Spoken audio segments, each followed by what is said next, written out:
When talking about JRPGs for the PS1, I bet most of you will think of the Final Fantasy series, Legend of Dragoon, Suikoden, Tales of Destiny, Xenogears, Chrono Cross, maybe even Wild Arms, Grandia, Parasite Eve, or, dare I say it, Digimon World, right? Well, while those are excellent choices either way, who would even think of Legend of Legaia? I bet most of you didn't even think of it, be honest. So let's talk about it. In the world of Legaia, humans and Seru live and work together in peace. And all was good until a terrible mist starts to take over Legaia, causing Seru to turn wild and turning humans into zombie-like creatures. This has been going on for 10 years now. But not every single place in this world has been affected by the mist yet. That's mostly because the so-called Genesis trees are protecting certain places. At least the trees that are still active. Or some humans were smart enough to build something like a bunker, go high in the sky, or build devices to protect themselves from the mist. But at this point, most trees lost their energy and deactivated themselves all around the world of Legaia, causing the mist to take over. Now, let's meet our hero called Van. Van lives in a small town called Rim Elm, and he wants to go and somehow stop the mist himself because he finally turned 14 years of age and now can go fight outside. But if he does go to the outside world, he will be affected and turned into a zombie himself. That's where Raseru come into play. These are something like guardian angels to our main characters. Because of the Genesis tree located in Rim Elm that has been protecting the town, he meets Meta, a Raseru of fire, whose mission is to help Van get rid of the mist. With the protection of Meta, Van can now leave Rim Elm and try to stop the mist. Along the way he meets Noah and then Gara. These two will also get a Raseru called Terra, Raseru of the Wind, and Ozma, Raseru of the Thunder. Together they will try to revive the Genesis trees and stop the mist by destroying the mist generators. I mean, Van, Noah and Gara have a backstory, there's a whole plot about the origin of Seru and Raseru. Obviously, you will find out the cause for the mist that goes beyond the mist generators and so on, but my intention isn't to analyze the story to the highest degree nor to spoil too much. Therefore, I will stop it here unless there is something really important to mention. But there is not. There is not because the story is bad, quite the contrary. The story is fairly good and quite enjoyable, but rather predictable or generic at parts. As if Legend of Legaia was afraid to go all out and take chances. But then again, seeing how this supposedly was the first game from developers Procyon, I guess they wanted to play a bit safe, so yeah, okay, I get it. From our three heroes, Noah's story is probably the more interesting one, mainly because she was raised by a wolf possessed by Terra. Yes, the same Terra that turned into Noah's Raseru of Wind later on. Noah herself is the most energetic and curious one here, but considering her backstory, it's understandable. To a degree. Because it can get a bit annoying how she just jumps into action without thinking, which would be fine in the beginning, but later on you start asking when she will mature as a character and finally grow up. Sadly, she never does, not even after she finds out who she actually is and who her parents are. But then again, she's just 12 years old in the game, so being immature is part of that age, I guess. I mean, at one point I was also 12 years old, and yes, I was an immature piece of shit, so Yeah, I get it. Gara is a monk that is in conflict with a fellow monk that turned into the enemy. Yeah, it's no surprise that this dude turns into an enemy and you will have to fight him multiple times throughout the story because, you know, pathetic losers will always be pathetic losers. Gara is basically the more mature character here, mainly because he's also the oldest in the group and necessarily needed to learn discipline to be a monk, so he is the one that keeps everybody at bay. While his story isn't as interesting as Noah's, I think he's a better character overall. While he tends to be serious and can be a bit uptight at times, he still can have a moment here and there and actually learns how to deal with everybody, especially Noah. But then again, for the most part, his way of dealing with Noah is just, yeah, let her do whatever. Van is the worst one here, but this is mainly because he's a mute character for the most part. Sure, sometimes you will have the option to choose an answer for Van to give, but as a whole he's very bland. Sure, he has his motivations to travel around and his backstory is probably the saddest one out of the three, but that's the problem I have with him. The developers cared to give him a reason to travel, but forgot to give him a personality to go along with it. His backstory is what makes him, but that's it. Now, I understand. The point of him being a mute character is so the player can feel more immersed in the game by essentially being Van, instead of just controlling Van. As if the player is in the game as that character instead of just controlling that character, you know. But for this to work well, the player needs to be more involved in the story by being able to react to all events more often or even allow the player to create their own character. For instance, what I've mentioned earlier with the answers you can choose to give as Van. That is a good way for you to be more involved in the story, but the problem here is that you rarely will have those kind of options throughout the game. They happen so rarely that they become almost pointless. That's why it would have been better if the developers gave Van his own personality instead. Now, I'm not saying that all three characters are bad. They are not. Van, Noah and Gara are enjoyable characters, but they are not memorable. Meta, Terra and Ozma are the ones that do a lot of the talking and they are just fine, but that's about it. Terra is probably more caring than Meta and Ozma, but that is rather because she raised Noah and therefore learned how to be something like a mother. But since Meta and Ozma are essentially new, they didn't have the chance to learn anything like it and thus they don't have much to them. Graphically, Legend of Legaia looks quite nice. Sure, it can be a bit blocky and looks rather ugly at closer inspection here and there, but as a whole it works quite well. But then again, I have a soft spot for polygons and I associate it with the times, so maybe that's just me. By today's standards, graphically the game doesn't hold up all too well. Maybe outside of the battles, because they look especially good, with the character movements flowing quite nicely when they do their combos, and as a nice bonus, all characters change appearance when equipped with new armor. And yes, even the weapons actually change. That was a really nice touch. Some of the backgrounds can look empty and generic, but others can look quite nice. I especially like this one with the mist slowly moving around in the background.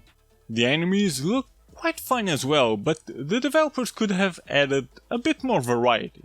A lot of times you will see simple color swaps of the same enemy, which seems a bit uninspired. But the designs of some of the enemies are great. This also goes for the bosses as well. Speaking of bosses, they can be a headache to beat at times because they can easily kill you if you are not properly leveled or even prepared. Well, duh, right? But in this game you really need to grind for a bit before every single boss. You cannot simply just go into the battle thinking, yeah, I am gonna win! Because you likely will not. But I don't mind grinding at all, in fact I enjoy grinding. So this aspect did not bother me one bit. Not even the fact that armor and weapons can be really expensive to buy later in the game, but then again, because I love to grind, I always had enough money without needing to sell anything. But regardless, keep in mind that grinding will be a necessity here, so if you hate that, then Legend of Legaia is not for you. Especially not if you want to be a completionist, because reaching level 99 with all characters will take a lot of time, and considering that you can level up the Seru as well, then it will take even longer. Speaking of Seru, you will be able to capture Seru during certain battles. The ones you can capture are easy to identify because they have the element symbol before their names. The ones without it cannot be captured. Once captured, with the help of the Ra Seru, Meta, Terra and Ozma, their abilities can be used during battle. Most Seru attack, but some also heal, which are really useful. But obviously using those abilities requires MP. However, you will find yourself using healing Seru far more than offensive Seru because of two reasons. Reason 1 is while some can do good damage, most of them will lack real damage power to the point where you rather attack with the characters instead of summoning Seru. The second reason is because summoning Seru will take a lot of time. I mean, it's fine in the beginning, but after a while and after you've seen the summons countless times, you will get annoyed by it, and thus not use offensive Seru at all. The annoyance can happen as well with the healing Seru, but at least these you will need at all times. So maybe allowing the player to skip or shorten the summon would have been a better option, and the player would have more fun summoning Seru around. One thing they added here is that you can level up that captured Seru up to level 9. Sure, level 9 doesn't seem all that high, but you don't really know when they are gonna level up because you don't have access to the Seru's stats. So your only option here is to use the Seru over and over and over and over again and hope that they level up, which can get annoying. Since the Seru are used in battle only, well, outside of healing Seru, let's move on to the three characters. One thing that makes Legend of Legaia rather unique, interesting and fun is the battle system. Because here Van, Noah and Gara attack in all four directions and you have to choose how exactly they will attack. You just need to press the directional buttons accordingly before the character even attacks the enemy. Pressing left or right lets the character attack with the left or right arm, while pressing up and down essentially attacks up or down. This is actually a good idea, one that tries to involve the player a bit more into the battles and allows him to have a bit more freedom, you know, instead of just pressing a button to attack. But pay attention because a flying enemy won't take any damage by low attacks. This means that each input has its pros and cons depending on the enemy, and this adds depth to the system. But of course it doesn't just stop there, because if your combo input is correct, then you might unlock a so-called art. Arts are powerful attacks that happen as the last move of each combo. But you need to pay attention here because art will use AP, which is this bar right here. How do you fill up the AP bar? Well, simply by defending, which is called Spirit in this game. Defending not only will fill up the bar, but will also block some enemy attacks. If you use an art but don't have enough AP, then you will do a regular combo instead, and those normal attacks will also fill up the AP bar. There are also some accessories to get rid of this AP problem, but obviously they are not easy to come by. Next are super arts. They use up even more AP and they are essentially a combination of various normal arts chained together. However, one really annoying thing about super arts is that they are not recorded in the arts menu like any other art.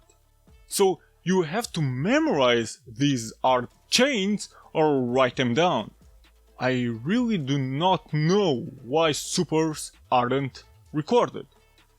Hyper arts are learned by using specific books you will find throughout the game. These books, at least in my playthrough, cannot be missed. This means that every character will learn every hyper art there is without fail.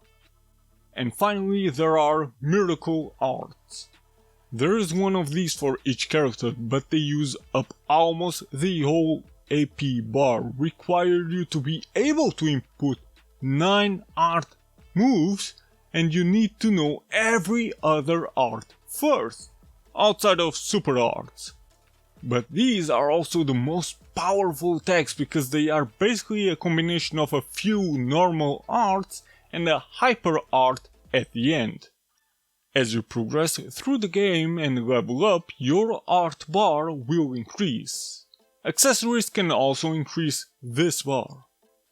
So this is actually a fairly unique system and quite fun. If you don't care what kind of attack the characters do, then just go auto and the AI chooses everything for you, but, of course, it will not make the most sane decisions. Because often it will just use as much AP as possible and will not even care about saving up AP nor what kind of art it uses. So the auto AI could have been a bit smarter. Actually, the enemy AI could have been a bit smarter as well. Because usually once a character is in the red, the enemy tends to avoid attacking the character directly unless an attack or spell hits all 3 characters at once. It's like the AI has mercy on you for some reason. It can also be a bit on the dumb side, because later on, once some enemies turn you into stone, they will attack the stoned character. And mind you that the stoned character just stays stoned until the end of the battle. It won't take any damage, nor fall to crumbles and die once it gets attacked. I mean, sure, you can say that this kind of battle system, while interesting and unique, it slows down the battle process. And it might seem like that at times. I would say that ultimately it doesn't. The animations of the characters are rather on the fast-paced side, and they are quite fine to watch. The art block input might feel slow, but once you've found out a combo that works for you, and by the way, most arts can be chained together so you can save up a few blocks in the process, like these examples, the game actually saves up your last chained combo, and you can use it over and over again as if you were using auto mode. Unless your AP bar increases, then it deletes what you have saved. And this save feature goes for both your normal AP bar size and your enhanced AP bar size.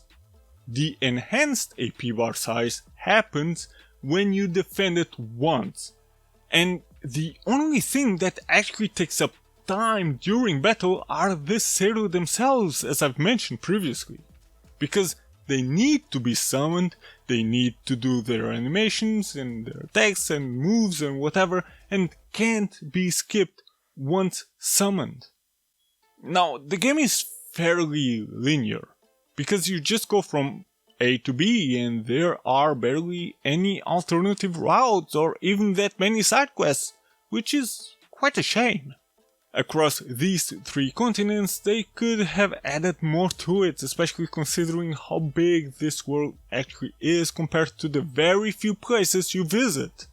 I mean, there are a few side quests, hidden Seru and a few other things, but again, I do not think it has enough content to justify the size of this world. But hey, you can play a slot machine to get coins and exchange those for prizes. Also, you can play an arcade fighting game. Yeah, but don't expect Street Fighter 2 or anything because it's nowhere near as good.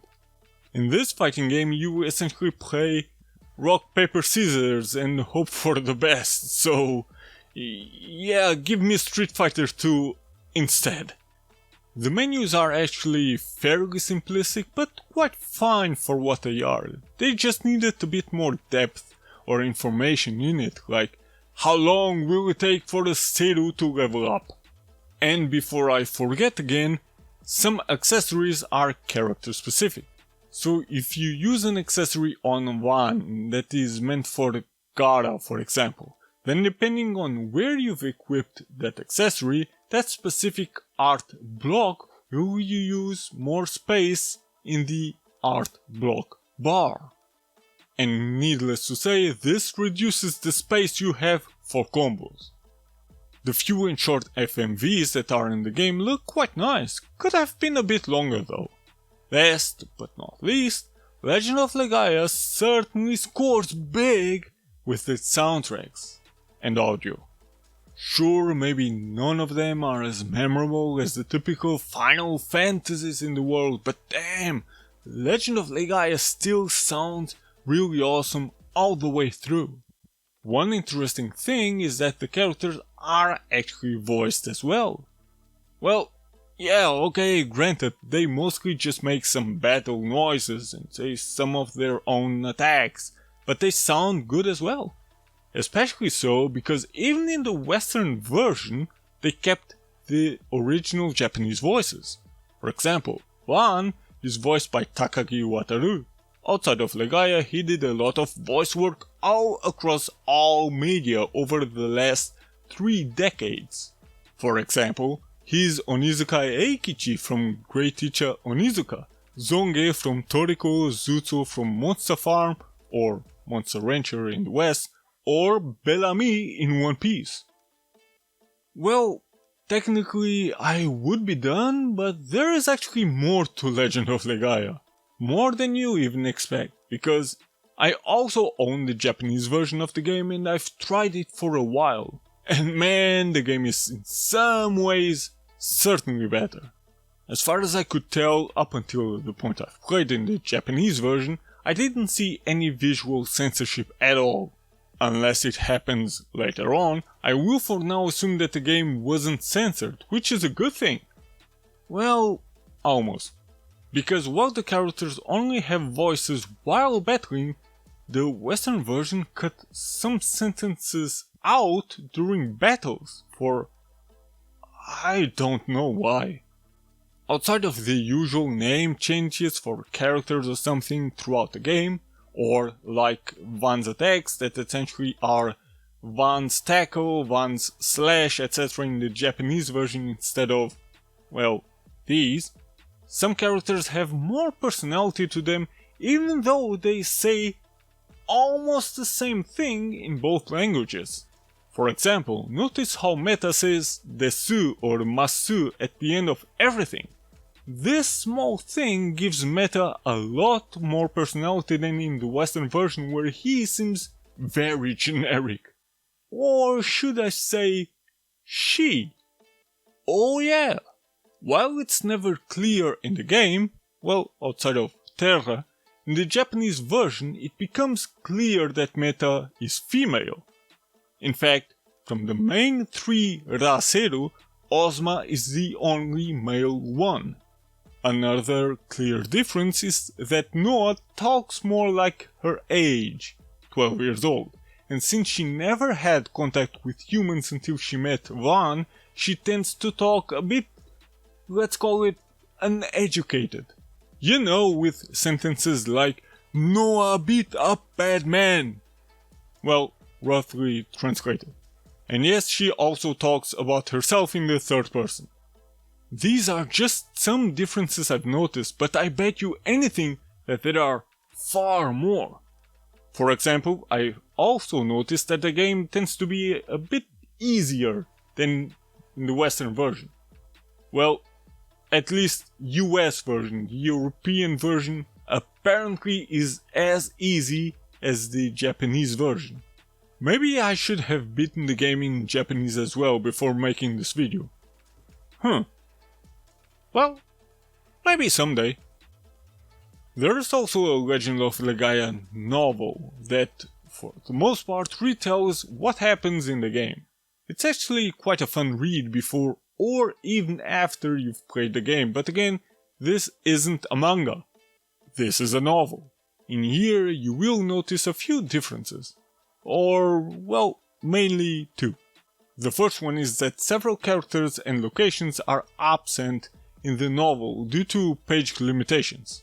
Sure, it's 269 pages long, but it's still not enough to cover the whole game to its detail. But the necessary parts to tell the story are all here. But the biggest difference is that Van actually talks. And yes, as generic as it is, he has a personality, which is something that is missing in the game for some reason. Instead, in the game he's a mute character. And finally, don't play it on a PlayStation 3. I don't know what causes this, but notice this scene. See this? All of a sudden, this shit appears on the screen and stays for a good while. Then it never happens again, until towards the end of the game. But this time around, it will completely break the game because watch this. This is where I'm supposed to go to the past through a mirror, but as soon as I enter the mirror, a few seconds later the whole game freezes, sometimes even the whole console. I've tried skipping the sentences as fast as I could, cleaned the CD, cleaned the PS3, transferred my save file from one PS3 to a different one, yes I have to, do this, do that, but this always happens. I wonder why, because when I've played it on the PS1 many years ago, I beat the game without issues, so what's the deal? I did some research and I'm not the only one with this issue. From what I understand, this specific part of the game is broken when played on a PS3. But again, it works on a PS1. But because of this issue, I had to replay the whole thing on my PS2. Yes, I've beat it on the PS2 just for the sake of this video, and it works flawlessly. The negative part here is that my recording device sadly refuses to record PlayStation 1 footage from my PlayStation 2, so I had to beat it off screen. But seriously, I played and beat many PlayStation 1 games on multiple PlayStation 3s and I never seen anything like this. And again, the game CD works fine. After all, I've beat this exact copy on my PlayStation 1 years ago and I did it again on the PlayStation 2 just for this video. Point is, if you want to play the original disc on the PlayStation 3, then don't. Play it on the PlayStation 1 or PlayStation 2 instead. Now I'm done. Another long video, but hey, I had fun with the game, writing the script and making the video. Overall, I don't hate Legend of Legaia one bit.